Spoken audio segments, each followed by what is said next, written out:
everyone, and welcome to Screams After Midnight. I am Peter, that is Tim.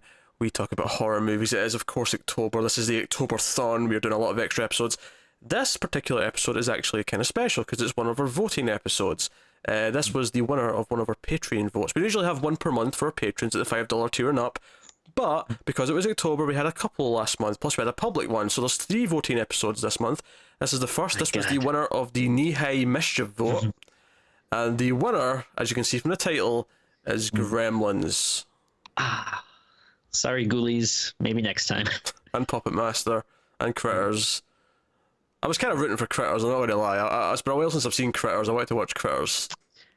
Actually, I was big on Ghoulies. I don't think I've ever actually seen it before, so I was hoping for that. But hey, if you're gonna do a movie that I've already seen before, it might as well be a movie like Gremlins. You mean a good movie? Is that what you mean? Well, I'm not gonna give my opinion away right yet. Of course, yeah. Of course not. So Gremlins, of course, the classic Joe Dante film in 1984. Set at Christmas, small town. Teenager gets a present from his father. It's a mogwai named Gizmo. It's this creature, this fictional creature, who's this furry little friendly guy. But of course there are rules. You cannot get him wet. You cannot get him in harsh light, especially sunlight. Sunlight will kill him. And whatever you do, you mustn't feed him after midnight. But of course all of those things, well, maybe not the sunlight thing because he's not dead, but all of those things the other things do happen, and he duplicates, and then once they eat after midnight, they become monstrous, and we get the Gremlins, or the titular characters that wreak chaos. Funnily enough, we have very similar rules for Pete here at Mild Fuzz. I eat all the time after midnight. Are you saying that I could become really nasty after I've eaten it after midnight? Is that what you're saying? You're not living your best life at that point. Yeah, so yeah, we're going to talk about Gremlins, of course. I'll just give the spoiler warning just now. I feel like it's Gremlins. If you've not seen this, what are you doing with your life? Go watch Gremlins. But yeah, so full spoilers for Gremlins. So I guess this quite obviously we've seen this before. Tim, do you enjoy Gremlins? Oh, of course. When I'm not a monster. Yeah, I love this movie. And I was a little worried because it's been a while since I've seen it, but so I wasn't sure how well it'd hold up, but I thought it held up pretty darn good. It's been a while since I've seen it as well, actually. I think, honestly, I feel like just most movies that I've seen before, unless it's something that was new, it's been a while since I've seen, just because I have less time to rewatch movies now. Exactly. So I just don't do it as much. There was lots of little things I'd forgotten about the movie, but obviously the overall thing I'd remembered really well. And no, it's good fun. Gizmo's a lovely little character. Your heart swells for him, and the little music that plays for him that he also sings. Mm-hmm. Yeah, it's quality stuff. Yeah, in fact, not only does he sing his little theme, the actual Gremlins themselves sing their main theme as well later on in the movie. There's a lot of singing their own main themes. Yeah.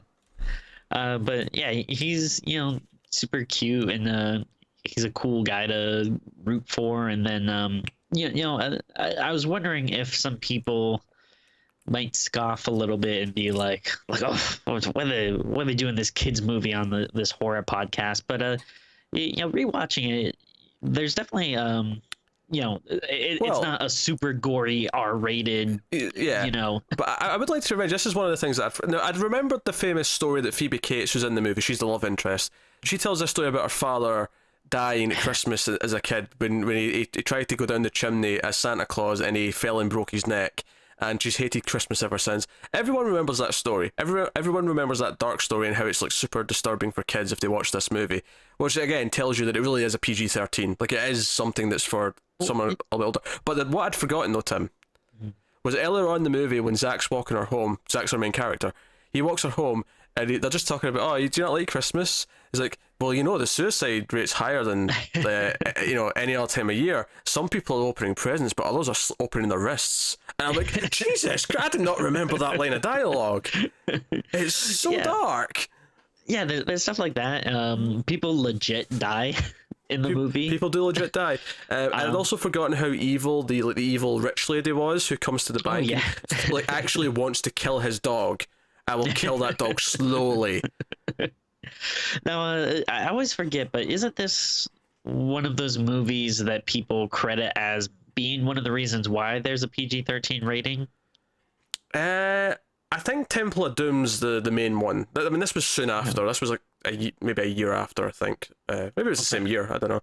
But it was definitely around this time. It was the early 80s where PG-13 became a thing. Because before that, it was either G-rated or R-rated, and there was, that's a big gap.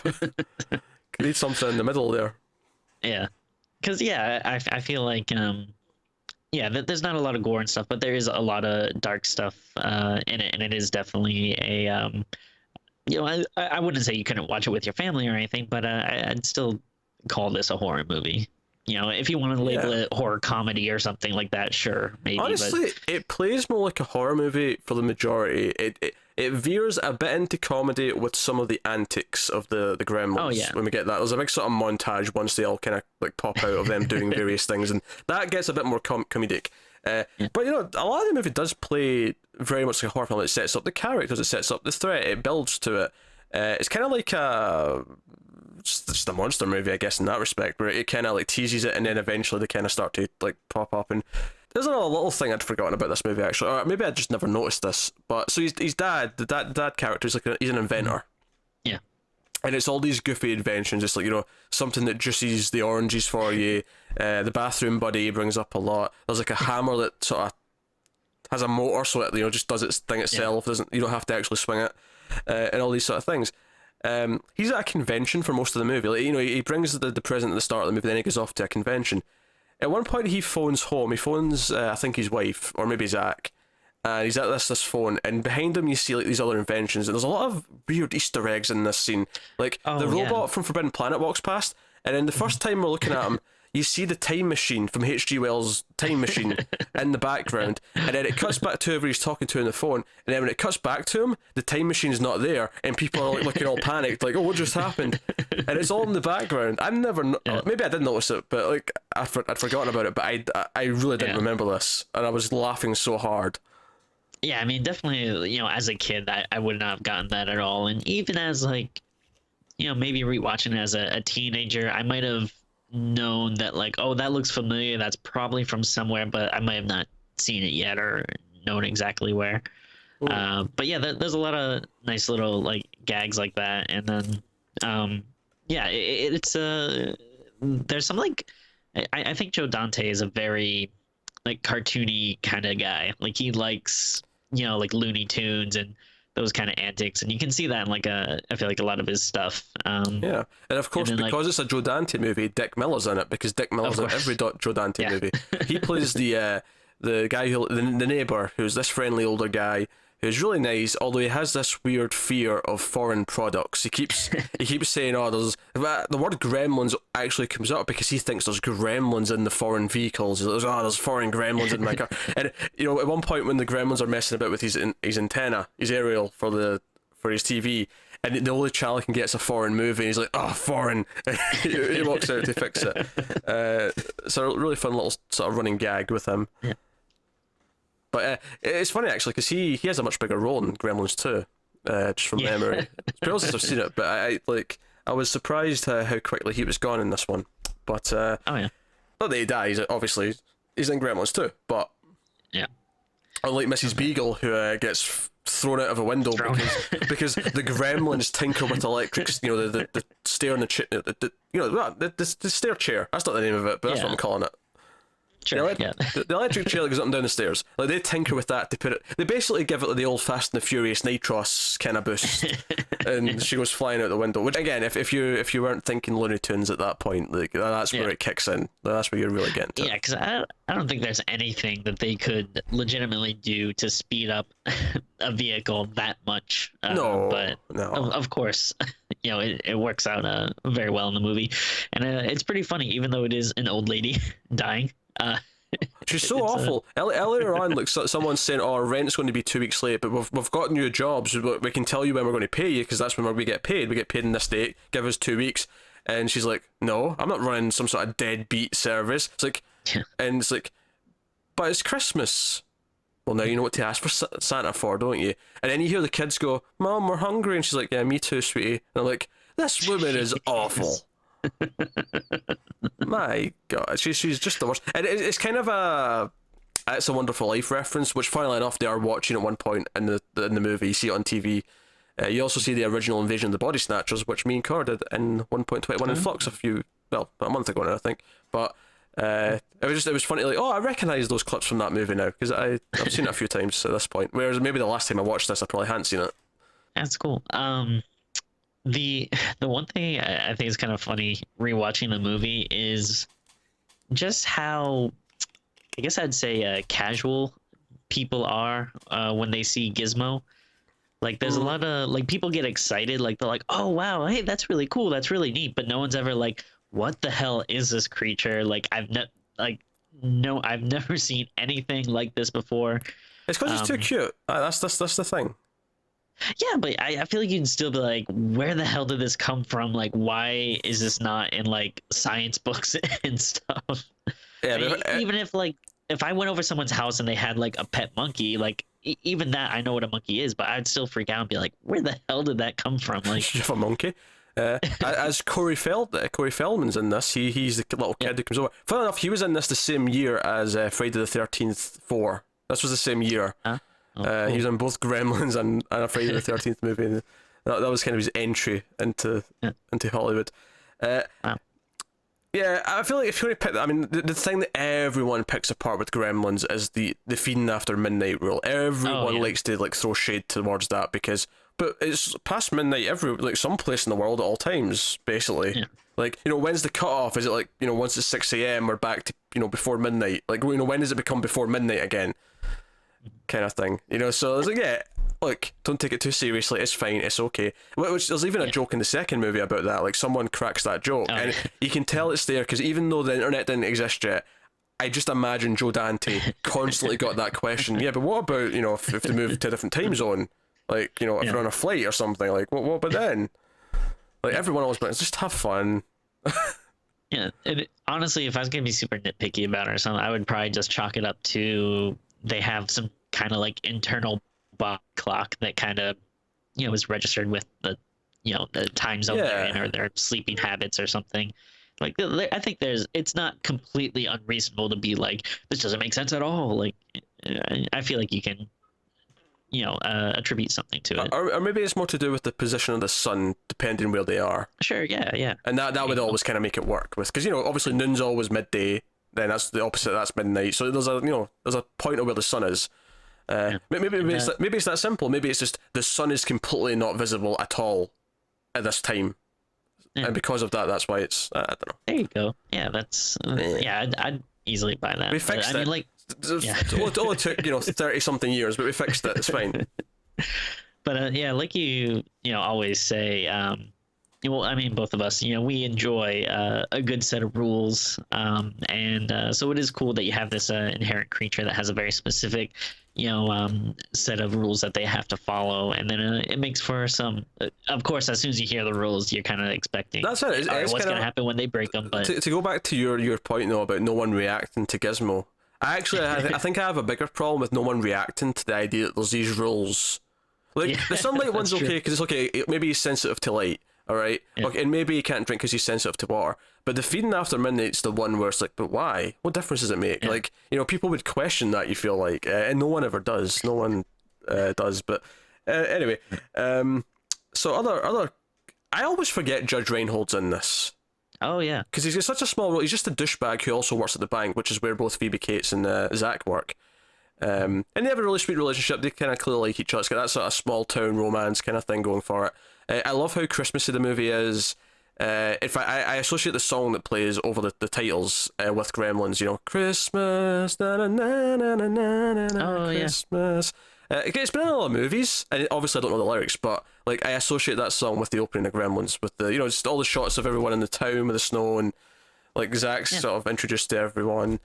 So it's definitely a movie that is warm spirited, even though it does get surprisingly dark in a couple of moments. Obviously the Santa story is the big one that everyone thinks of, but that's not discounting the dog murder threats. And I want to point out as well, it's not just that she wants to kill it. She says, take it to the pound for them to put it to sleep, because that'll always be merciful. If I get a hold of it, I will make it slow and painful. Like, it is so evil.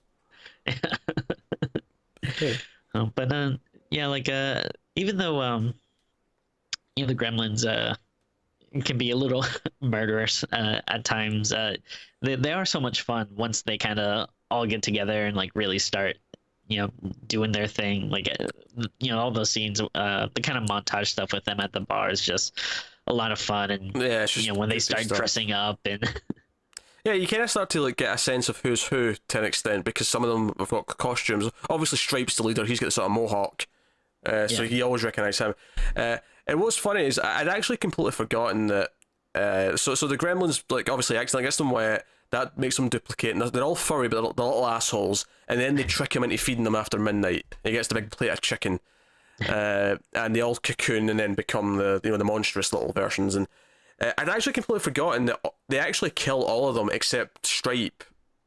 Early in the movie, like, it's like there's a whole scene where Zach's mother's going through the house, and it's this is where it's a proper horror movie. She's like going around the house, and like they're popping out of places, and she puts one in the microwave, and that pops, and there's one in the tree, and there's all this stuff going on, and there's all this fighting. But they actually take care of all of them except Stripe. Stripe's the only one left standing, but Stripe's smart enough. He goes to a swimming pool, and he jumps in the swimming pool, and it's like there's just all this smokes coming out. It's like, oh shit, there's going to be thousands of these things. And that's when he runs to the police, which, by the way, the deputy, I don't know if you recognised who that was. Oh, I did, yeah. Yeah, because I think the last time I saw this was probably before I knew who this was, but this was Mike from Breaking Bad and Better Call Saul. And I'm like, holy crap, he had hair. There was a time when he had hair. Yeah, it looks like so strange seeing him like younger. Well, not even that he looks that much younger. It's just with hair is like totally different. Yeah, I would say he's middle aged in this, because in Breaking Bad and Better Call Saul, he's an older guy. He's like in his 60s at least, I think. Yeah. He's in that kind of age range. So here he's like, I don't know. I mean, he's probably still in his late 30s here, but he still looks kind of. I don't think he ever looked young. I think as soon as he hit like 15, he just started to look kind of chiseled. He has that. There's that. Who am I thinking of? But there's some actors where they look 40 as soon as they hit like 20, and because of that, when they actually hit to like 15, you're like, man, they've not looked. They still look great for their age, because they're not aged at all in the last 30 years. But it's a kind of a trick because they've just always looked old. Oh yeah. He has that kind of thing going for him. What do you want, cat? Right, come. do continue. Oh, sorry. Yeah. One thing that I was thinking about when we were talking about the mom going around and is taking out the Gremlins. It does seem like a little bit of a missed opportunity where you have this great setup with the dad who has all these crazy inventions that never really seem to work and they're kind of dangerous, and she uses like the juicer kind of thing with the Gremlin. But you think they would have had some opportunity there to have some really crazy gadgets or something that they could have used on some of the other ones. Yeah, they could have went that route. I don't really thought it's one of these things where I'm just so used to that being this weird subplot in the movie where there's all these stupid inventions that he's trying to like flog off on people, and no one ever does. I actually think it's watching it again. It's actually kind of a weird that he has this opening and closing narration, but he doesn't like. It's kind of weird because he's such a minor character overall. Like he gets Gizmo, sure, and he gives it to Zach, but he's kind of absent for most of the movie. It's kind of weird that he has the narration at the start and the end. I always forget about that. And I like at the start, he's like, I was looking for the perfect gift for my son, and like, so that's this little kid like led him to his grandfather's shop, and he found, it's like this back alley thing, and I'm like, what were you looking for? Like, get him a video game or something. Like, oh yeah, this is you're going to the extreme lengths here. But no, it makes for a fun movie. Obviously, I think we just mentioned before that we're big Joe Dante fans. And it is kind of weird too that the dad basically kidnaps him. Like he, doesn't like the guy doesn't want to sell. Well, it's more the kid that's doing the wrong thing. I mean, as much as the dad should say, look, the adult said no, I should not take him. Yeah, it's the kid who's like, no, I'll sell him to you. But it is what it is. No, I love like I say, I love the small town Christmas vibe in the town. It's really good stuff, and it makes for some fun setting later on when they're dangling from Christmas lights and doing all sorts of things. Uh, and obviously, it's left to Zach and Phoebe Cates to deal with the situation. They sort of team up later on, and again, I'd kind of forgotten that they actually blow up a building to. It's one of these things when you're watching it when you're younger, you never really think, oh, there's going to be consequences of that. But I'm like, how did they like explain this to other people that they blew up the movie theater? Yeah, and if I remember from the second movie, because again, it's been a while since I've seen it, but like we said, Dick Miller's character returns, and I think it's a whole thing in the second movie where he's talking about the Gremlins, and everyone thinks he's crazy, like, oh yeah, you saw Gremlins, oh blah blah blah. So I'm like, oh, does that mean like no one like lived that like no one that saw them like lived or was able to tell about them? So outside the family and him, like everyone who encountered them died. Yeah. is that what they're saying? Well, I mean, the school teacher did die. The rich lady died.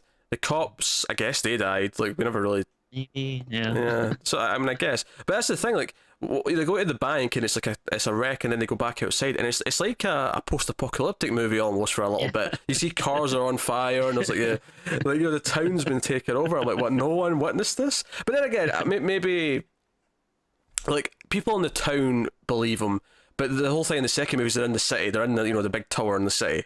And it's kind of like all these city folk are like, yeah, shut up, you're just some small town wacko, like, kind of thing. So, yeah, I guess it kind of works. Yeah. I just wonder, though, then if, like, if it is a thing where people don't want to talk about it, or then how, do they explain all of the damage and everything the next day? Yeah, I think it's weird that Corey Feldman never really does much in the later parts of the movie. He kind of disappears from it. That's a little bit odd. I'm just sort of noticing that this time. He never really comes into play. Yeah, I don't know. They seem to have like a weird relationship, like this much older man friends with this like little kid, and to the point where they're just like hanging out and he's like changing in front of him. I was like, this doesn't really feel right. Do you know what? It actually feels completely innocent. It's just that times have changed, and we look at it with a different eye. There's nothing actually weird going on. It's just you're kind of. It's like, with the like current day lens, if you are I don't know, what is he, like 10 or something, like 10-year-old kid being like, hey, I'm gonna go hang out with my friend, the 22-year-old banker, your parents would be like, whoa, hold the. I think probably what it's more likely to be is that his parents are friends with each other and they just kind of grew up together. So he was always kind of the older brother, maybe. All right, yeah. I think a lot of people have that kind of relationship with someone where, even though you would never an 8-year-old would never be a friend with a 15-year-old, but if you kind of have that family-esque relationship, you kind of end up being that way. Yeah.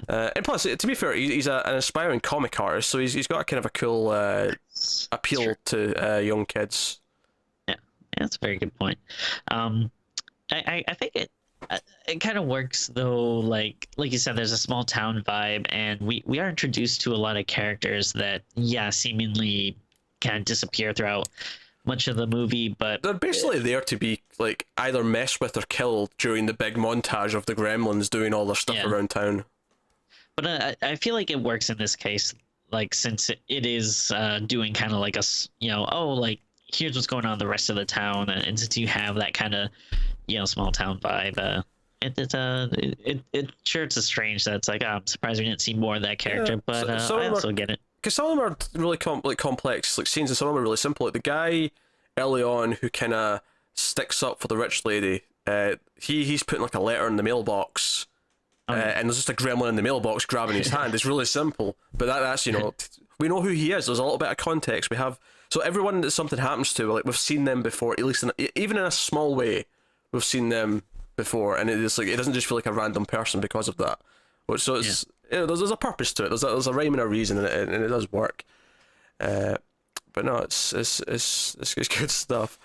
So the whole climax of the movie, there's something they do a lot more with this in the second one, but they play with this idea that Gizmo was watching a movie with a race car in it, and he ends up doing something like that in the final to like help save the day. He gets a toy car and he drives it around, because the whole ending, they blow up the theater.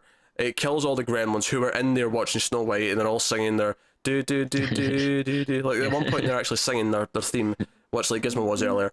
But Stripe went away to get some snacks, so so Stripe survived. He goes into a convenience store. The characters chase him in, and it becomes kind of a hunt. It's kind of funny. It turned into a comedy for a bit, and then this last scene it turns more into a horror movie again, where they're stalking the aisles of this store trying to find him. And there's a great moment where there's a Sylvester and a Bugs Bunny and a little ET doll, or plushies, and like Stripe is hiding behind them. You can see him like coming through the little plushy things, and so he plays with that kind of stuff, and it ends with him trying to get wet again. As weird as that sounds, he finds a fountain and he's going for it, but everyone steps in to stop him and whatnot. And it's cool to see like the main character, Billy. He's him and Phoebe Cates' character. I've been calling him Zach. That's the actor's name. I apologize. Zach. Yeah.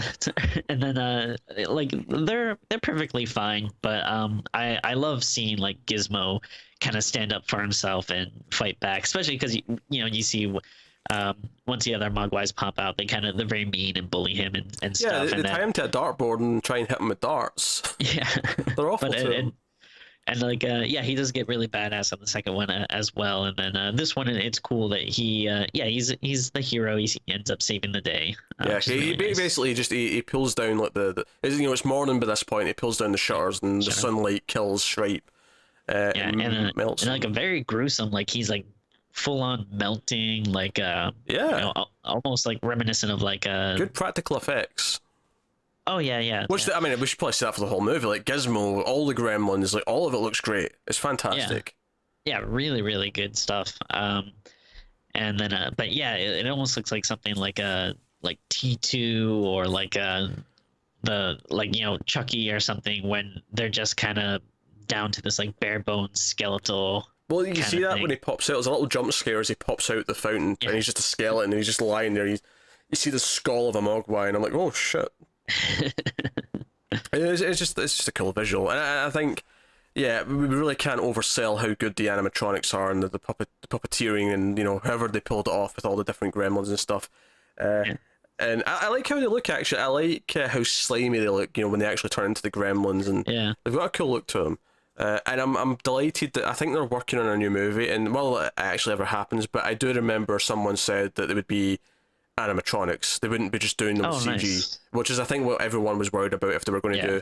I mean, I don't know if we need another Gremlins movie, but if we're going to have one, that's the way to do it. Don't CG it. I mean, you can augment it a bit with CG. If you want to have one of them do something crazy at one point, sure, but like they should typically be animatronics, like they were. Yeah, I'd be a little worried about a third one. I mean, if it is Joe Dante involved and it is animatronic, that would definitely alleviate my fears. I believe it. I believe it is it's a sort of soft reboot. It's like set in the world, but it's at least the last time I heard about it. I mean, it's been kind of like going around for a while, but that's the gist of what the plan is.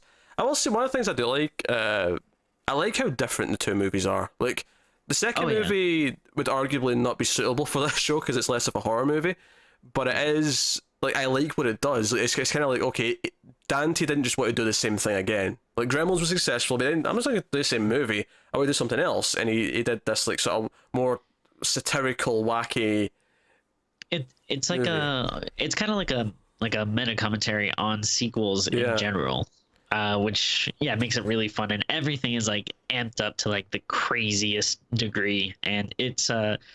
I really like that movie. It is definitely steers far away from the horror aspects, but it is a ton of fun. And it's funny to think actually that back when it came out, I think Gremlins 2 was mostly disliked because it was so different, and I think over the years a lot more of appreciation is gained for it, and for us who just kind of grew up with both of them being a thing. We just thought that was always what Gremlins 2 was. There wasn't this weird expectation, but you forget that there was like 7 years between them. Like there would have been like people excited for it and they'd be like, oh, what's this weird movie with John Glover, Hulk Hogan, and Christopher Lee all having cameos and whatnot. Like, I mean, it's super jarring if if you're like a Gremlins purist, But I think a lot more people have come to appreciate it later years. I think there's legitimately, it's become more of a 50-50 thing where different people prefer different, ones out of the two of them. Where you're like, oh, you're either a Gremlins 2 person or a Gremlins 1 person. I'd have to rewatch to answer it myself. I'm not actually sure at this point in time. I like both movies. I'd say I like them both. I mean, maybe it might depend on the mood I am, and depending on which one I watch. Gremlins is definitely it's a nice holiday watch, I would say. Oh yeah, it's just what strikes me odd about this. I remember it may have even been Matt, actually, our fellow mailed fuzzer who does the 1.21 gigawatts in the comics podcast. I remember, I think, when we first started talking about Christmas movies once, when we back, it was the first Christmas we'd sort of, talked about them together. And I remember, like, I think it was him who gave me shit. It was like, Gremlins? That's not that Christmassy. And I'm like, when did you watch it last? It's so good. It's such a Christmas movie. There's people who think because it has some horror twist to it that it's not really a Christmas. Like, people argue Die Hard's not a Christmas movie because it's an action movie. And I'm like, no, it's still a Christmas movie. Come on now. Yeah. Like, it is a magical story of one man saving his wife and an entire boatload of hostages in a high rise. He's a superhero. Ho ho ho! Yeah. I've got a machine gun. You don't get more Christmassy than Die Hard. Thank you very much. I mean, the whole movie hinges on a father getting his son a Christmas present. That's true. I mean, for me, it's just like you're in a snowy town. There's Christmas decorations everywhere. Christmas music is worked into the soundtrack. Like everyone's talking about Christmas. Like it doesn't have to have some message about Christmas to be a Christmas movie to me. Is really what I'm saying. Yeah, like Santa doesn't have to show up at some point. It doesn't have to be It's a Wonderful Life where it's about someone learning something good. It can just be about setting it at Christmas. That's okay to me.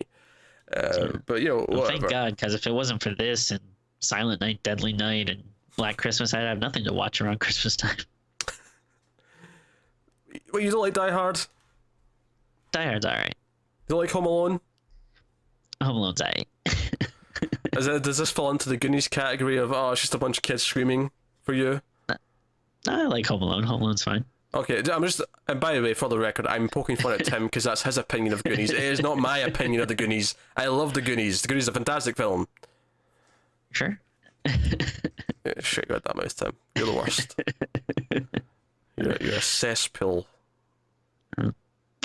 But yeah, I don't know. It's it's kind of oddly like a little hard to talk about. I often find this with see these bigger these classic movies that are so big that I've seen so much since I was a kid. It's almost more difficult to talk about them because like all of it's like it's hard to have fresh ideas and fresh takes on it and fresh. Oh, this is what the movie's really about. I'm like, well, people have been talking about this for years. It's kind of like, well, I mean, what else is there to say other than like, oh, like that one scene is cool, or oh man, I can't believe that one scene. Like, well, I mean, there's lots of things to say. It's like, why does it work? Like, well, we've talked about the animatronics, we've talked about the characters being kind of fun and likable. We talked about the humor being really good. Like, you have all these elements that make it what it is. There's a reason why it's loved and why it's been loved for so long, and like so why is it loved? And we've touched on a lot of it. But that's the core of the conversation, I think. Why does this hold up all these years later? I will say, as I was watching it, I was kind of like, it made me a little depressed that movies don't get made like this anymore. True, yeah. I feel like these days, whenever someone tries to make just a fun movie, and I'm using air quotes there, it basically it's just an excuse for stupidity. Whereas this is a good fun movie that's not stupid. Yeah. And it has likable, it's like it's just stuff's there for fun, like the dog jumping out over the bank counter to attack the evil lady. Like, typically, if a movie tries to do that now, it just comes off feeling kind of, it's like, and I don't know if it's just the era, where it just isn't appropriate anymore. But I feel like you should be able to make a fun movie. There's a few directors who I can still get it from, but for the most part, you're either really serious and gritty, or you're a superhero movie. But no one's making anything like Gremlins. No one's making anything like I don't know, like the Goonies. Like, when was the last time? E.T. or it's kind of like. It's sure, like maybe it's the closest we've had to the Goonies in quite some time, but whatever. True. I feel like if you do get something like a movie that's aimed at a younger audience, it's either like super super young and kiddie, or it's like trying too hard to also appeal to adults. So there's tons of pop, like references and like jokes for like adults too and stuff. And it's like, yeah, you don't really get any kind of like these timeless, just fun movies because they're interesting and good and not relying on making fun of like some recent fad or having some popular song pop up out of nowhere. Yeah, obviously some Christmas movies pop up and some Christmas stuff does, but it's not. Yeah, it doesn't rely on anything else to be what it is. It just is it. Like I said, there was some like Warner Brothers like toys and stuff in the toy store, but it never feels like it's relying. It's just stuff in the background. It's not like it's not relying on that to make its point. All the stuff it does to be funny or whatever, it's all on its own. It all works, you know. But I just want to point out, actually, the first time you really see the Gremlins like in action, I think it may even be the first time the theme really kicks in. It's when Dick Miller's character, the neighbor, like he goes out to check the aerial, and they come out of the garage and his big like tractor thing, his big snow plow, and it's like the music starts kicking off, and it's just this crazy thing where they actually ride through the house, and it sets this bar really high for okay, this is the crazy we're getting now. This is the crazy you can expect.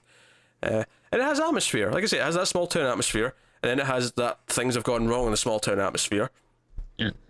And that's yeah, and just to go a little more in depth with the Gremlins theme itself, it's so perfect. Like it perfectly fits the aesthetic of the movie and these creatures, where it's like this really weird kind of like jagged like song, and it's not something you really hear often.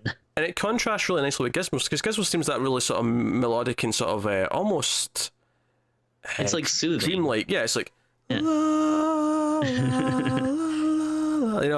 that's not quite the tune, but like it's that very sort of sound to it. And then Grill's like it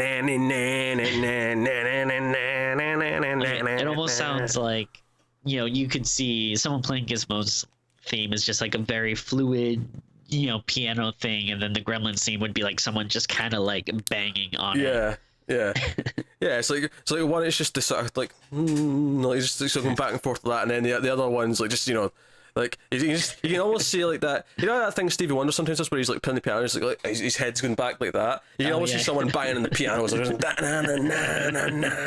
just head banging as they're playing it. But no, it's good stuff. So no, and Gremlins is a movie from my childhood. It's a movie that I watched growing up. Both this and the second one. It's one of those things that's just sort of been with me my entire life. I do love Joe Dante, and as much as this might be one of the first Joe Dante movies I've seen, it's not my favourite. I do have others that I rank higher than the Gremlins movies. My favourite Joe Dante movie is actually Explorers, which is purely a personal sort of attachment thing, because I watched that growing up and I loved it. For me, that's like side by side with the Goonies, even though the Goonies is the better movie. But I love Explorers.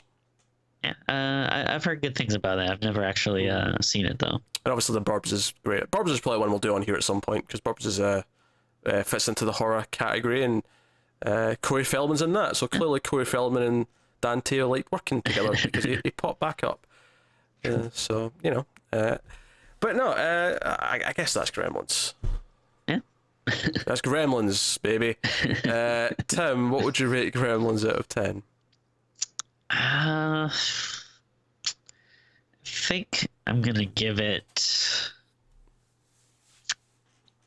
I mean, it's definitely gonna be high. I think I'll settle with an 8.5. I was thinking like, should I go as high as a 9? But I'm gonna stick with an 8.5 for right now.